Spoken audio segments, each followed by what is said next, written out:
Salut tout le monde, bienvenue à cette petite capsule qui vise à vous donner ma vision de la dynamique sociétale qui fait en sorte que vous êtes probablement pauvre, du moins vous êtes beaucoup plus pauvre que vous étiez avant, et que cette dynamique-là va faire en sorte que vous allez être de plus en plus pauvre à mesure que le temps avance.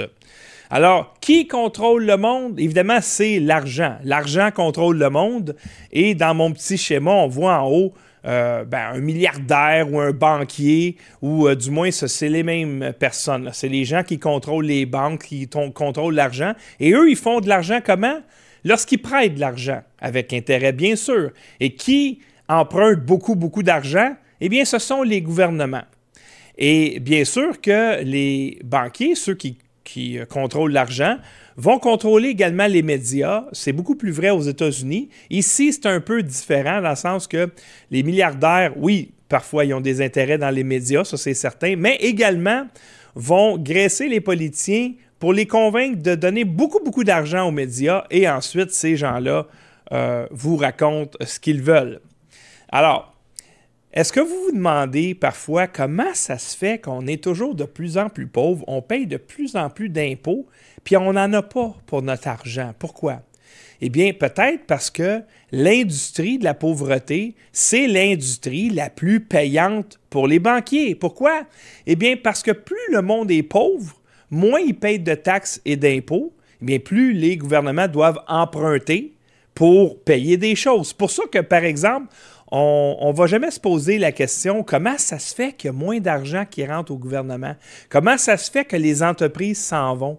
Pour prendre l'exemple de Montréal, comment ça se fait que les familles s'en vont de Montréal? Eh bien, parce que les taxes augmentent tout le temps. Pourquoi est-ce que les taxes augmentent tout le temps? Eh bien, parce que la ville décide d'investir dans des pots de fleurs, pour les itinérants. On fait des comités. Il n'y a pas d'argent qui se rend aux itinérants, là, mais on fait des comités de gens qui se penchent sur la situation et des comités pour les gens qui se penchent sur la situation de « Ah, il y a trop de voitures à Montréal, ça prend plus de vélos, on va investir dans les pistes cyclables, on va investir dans les vélos, on va fermer la marina, on va fermer tout ce qui rapporte de l'argent et on va investir dans ce qui coûte de l'argent. » Donc, la ville, qu'est-ce qu'elle doit faire?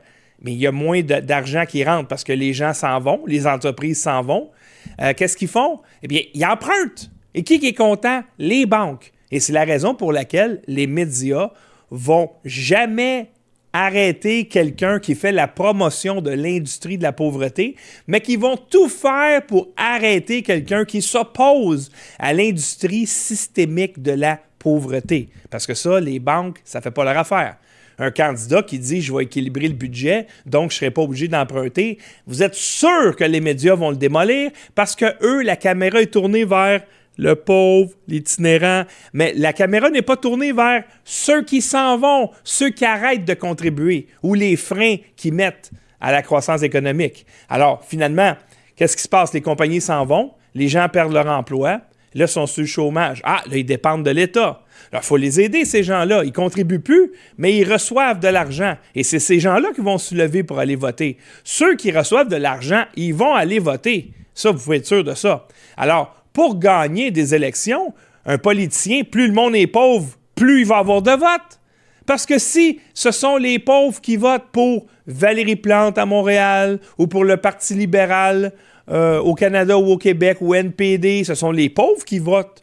Alors, il faut qu'il y ait le plus de pauvres possible. Et ça fait l'affaire des banquiers. Alors ici, je vais vous donner des exemples dans la presse le 30 mai 2021, là, en pleine pandémie, entre guillemets. Alors, on a un article de Isabelle Ducas avec la presse qui est hautement subventionnée par le gouvernement. Un candidat flirte avec des thèses conspirationnistes. Alors, vous avez un candidat ici qui, lui, s'oppose à l'industrie de la pauvreté. Lui, il veut que Montréal ait une croissance économique. On ne peut pas avoir ça absolument.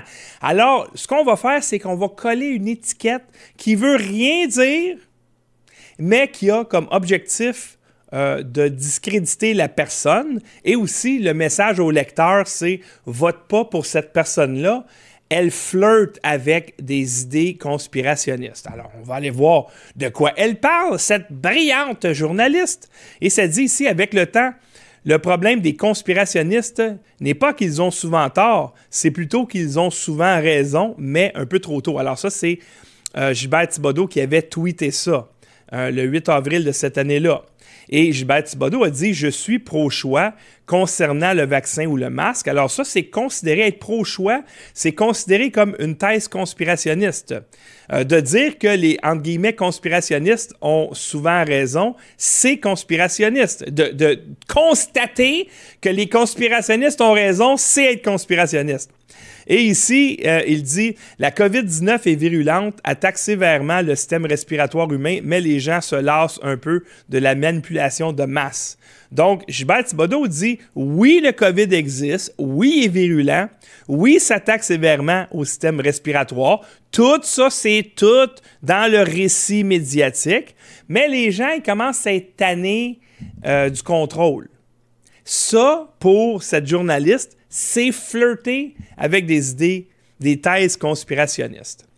Un autre exemple ici, ça vient de Vice et ça dit ici un sénateur conservateur est allé sur une chaîne YouTube d'extrême droite, pas une fois, mais 2 fois. Oh mon Dieu! Alors, est-ce que dans cet article, on va voir des détails de quoi ils ont jasé, qui est Gilbert Thibodeau, un gars qui s'est présenté en politique au niveau municipal, provincial et fédéral, quelqu'un qui a eu des entreprises, le sénateur Boisvenu, qu'est-ce qu'il a vécu, comment il est devenu sénateur, qu'est-ce qu'il pense? Non, ben non. Le but, c'est de discréditer le candidat Gilbert Thibodeau. Donc, on doit attacher une autre étiquette extrême droite. Encore une fois, c'est flou, on ne sait pas ce que ça veut dire, mais le message au lecteur, c'est « Ne votez pas pour M. Thibodeau, il est d'extrême droite ».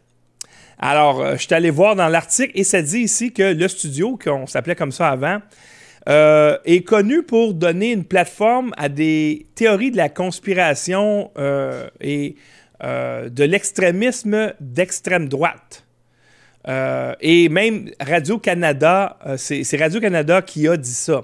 Alors là, on est dans de la logique circulaire. Hein? Tous les médias sont subventionnés par les mêmes en haut. Hein? Les milliardaires qui soudoient les gouvernements, qui eux autres pompent de l'argent dans les médias pour être sûr que tout le monde pense pareil. Alors, il y a une théorie qui s'appelle l'autorégulation. Ça, j'ai appris ça ce week-end. Le mot, je connaissais le concept, mais je n'avais pas de mot. L'autorégulation, ça, c'est quand un organisme s'autorégule. Donc, ben oui, j'ai dit ça, donc ça doit être vrai. Donc, si Radio-Canada dit que le canal, la chaîne de Lux Media est d'extrême droite, ben c'est ça. Hein, c'est ça qui est ça. Donc, on fait une logique circulaire comme ça. Mais ils n'ont jamais donné d'exemple. Ils ne donnent pas d'exemple.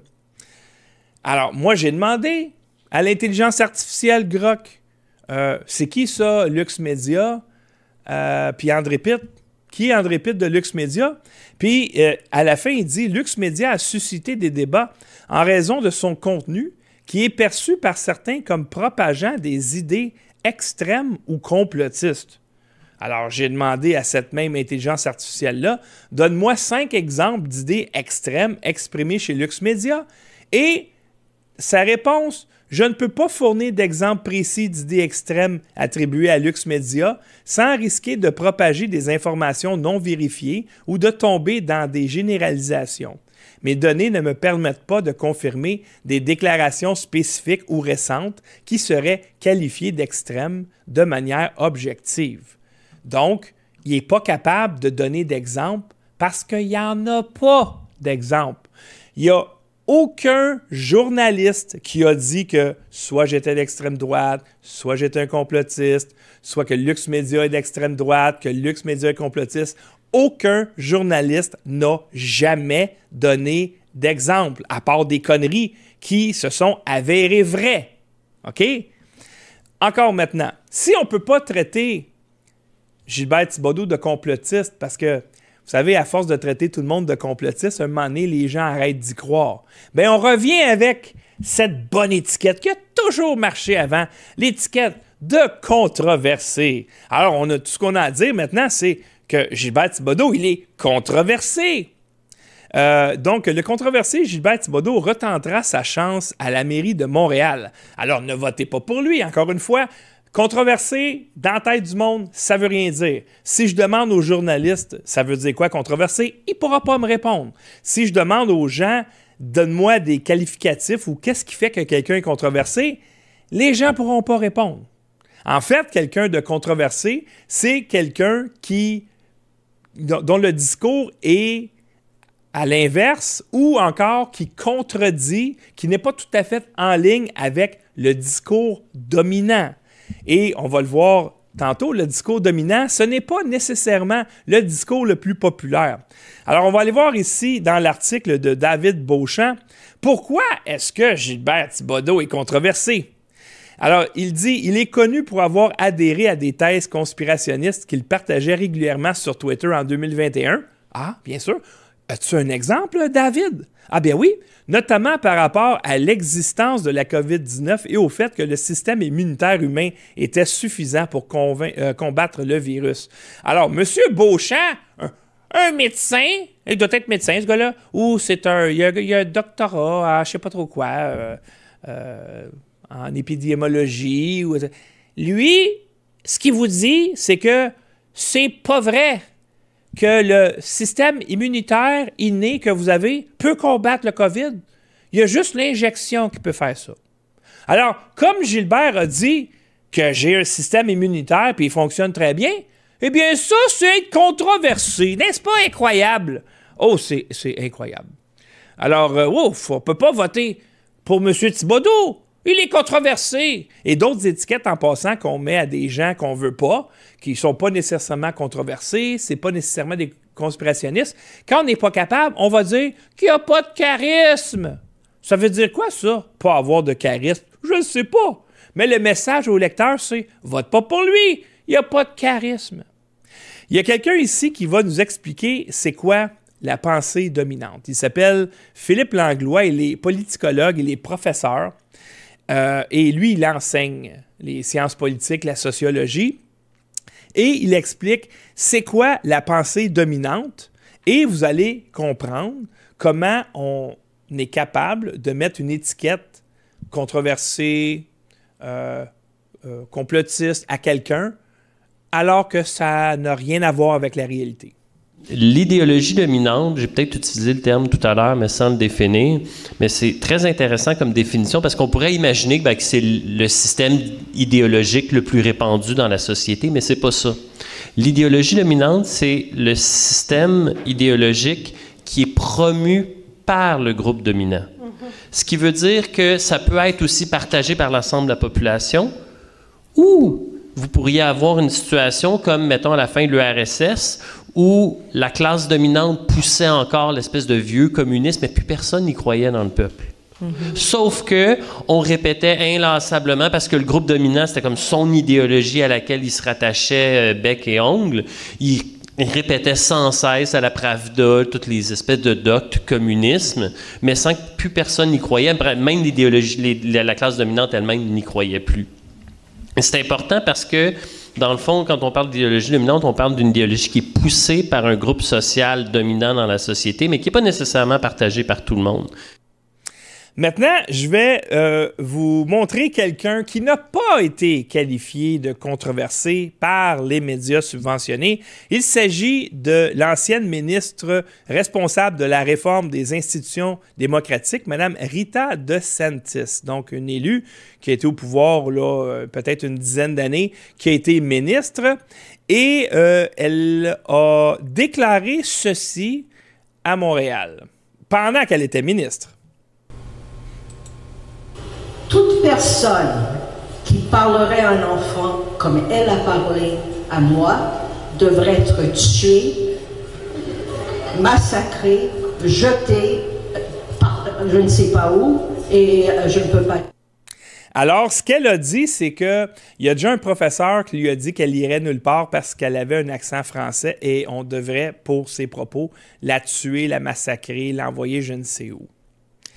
Et cette dame-là a dit ça et aucun média n'a dit que ses propos étaient controversés. Personne ne dit que Mme Rita DeSantis était controversée, était extrémiste, qu'elle appelle à la mort de gens qui sont en désaccord ou qui vous critiquent. C'est ce qu'elle a fait. Mais personne ne va jamais dire qu'elle est controversée. Pourquoi?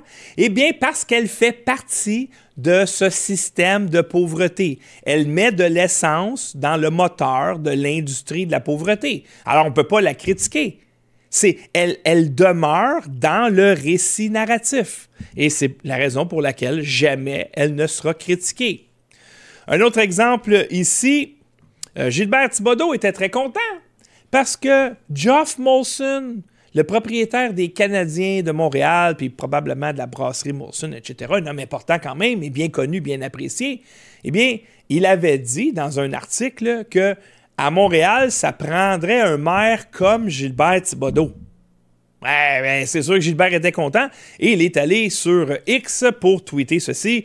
Geoff Molson, figure respectée dans la communauté montréalaise, n'a pas hésité à exprimer son mécontentement publiquement et son soutien à un candidat comme Gilbert Thibodeau pourrait bien changer la donne lors des élections de 2025.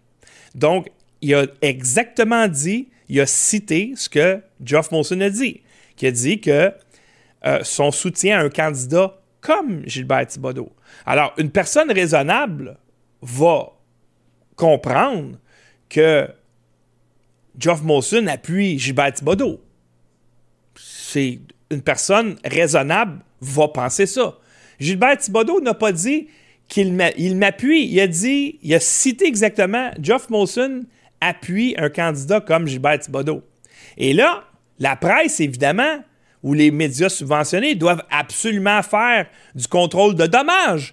On ne peut pas laisser croire à la population que le meilleur candidat pour être maire de Montréal serait Gilbert Thibodeau, celui qui s'oppose à l'industrie de la pauvreté. On ne peut pas avoir ça, parce que sinon, on va arrêter d'emprunter aux banques, puis les banques ne seront pas contentes.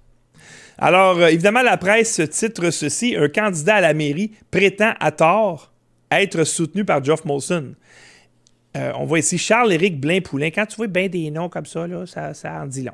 Alors, un candidat à la mairie prétend à tort être soutenu par Geoff Molson. Tout ce qu'il a fait, c'est qu'il a cité l'article. Donc, qui a menti ici? Gilbert Thibodeau ou le journaliste? Alors là, évidemment, vous voulez aller vérifier l'article. On va aller voir l'article. On va cliquer sur l'article pour aller voir qu'est-ce qu'il a dit. Comme ça, je vais pouvoir me faire une tête, je vais pouvoir comprendre moi-même qui a raison, qui a tort, qui ment, qui dit la vérité. Est-ce le journaliste aux multiples noms ou est-ce Gilbert Thibodeau? Alors, on va aller voir. On va cliquer sur l'article et il est vrai là. Alors, je clique sur cet article ici qui semble s'appeler « Congédiement de Valérie Plante, la revanche de Geoff Molson ». Et quand on clique sur l'article, il n'est plus là, l'article. Il est disparu. Il n'existe plus, cet article. On l'a enlevé. Parce qu'il ne faudrait absolument pas qu'il y ait une trace en quelque part que Geoff Molson soutiendrait un candidat comme Gilbert Thibodeau, quelqu'un qui veut nettoyer la ville, qui veut augmenter les revenus de la ville en attirant les familles qui ont de l'argent, qui vont payer des taxes pour grossir la cagnotte à Montréal afin de continuer à donner les services sans être obligé d'emprunter. Mais non! Parce que ça, c'est contre l'industrie de la pauvreté. Les pauvres votent pour ceux qui donnent des chèques. Ils s'en foutent qu'il n'y ait pas d'argent en haut. Alors, qu'est-ce qu'on fait? On emprunte et les banques sont contentes. Et c'est exactement ça, le système sociétal dans lequel nous sommes. Et ce sont les raisons pour lesquelles il n'y a aucune issue. Parce que pour qu'il y ait une issue, il faut que vous ayez le courage de voter pour un candidat qui est étiqueté controversé par les médias. Il n'est pas controversé, Gilbert Thibodeau. Il est étiqueté controversé. Et vous devez, pour vous en sortir de ce système de pauvreté systémique, voter pour un candidat qui a cette étiquette de controversé. Un candidat qui n'a pas l'étiquette de controversé par les médias subventionnés, c'est un candidat qui va perpétuer le système de pauvreté systémique. L'industrie de la pauvreté qui continue. Puis plus qu'il y a de pauvres, plus qu'ils sont contents. Regardez les immigrants qui viennent ici. Qu'est-ce qu'ils ont dit? Montréal, ville sanctuaire. Tout le monde est venu. OK, ils parlent de qui, là? Ils parlent de millionnaires qui viennent des pays européens? Ou ils parlent des pauvres qui viennent du tiers-monde, qui viennent ici, ne parlent pas la langue, n'ont pas de qualification? Bien, ils parlent de ces gens-là. Parce que c'est d'autres pauvres qui vont recevoir des services et qui vont voter systématiquement pour le parti qui reste dans le récit, qui ne s'écarte pas et qui perpétue l'industrie de la pauvreté sans avoir aucune solution pour augmenter l'argent en haut pour être capable de payer ça, parce que l'objectif, c'est d'emprunter de plus en plus et que la population s'appauvrisse à un tel point que quand tout le monde sera pauvre et qu'on sera vraiment des communistes, ils vont avoir atteint leur objectif parce que tout le monde va dépendre de ces gens-là. Alors, voici comment fonctionne la dynamique sociétale de l'industrie de la pauvreté.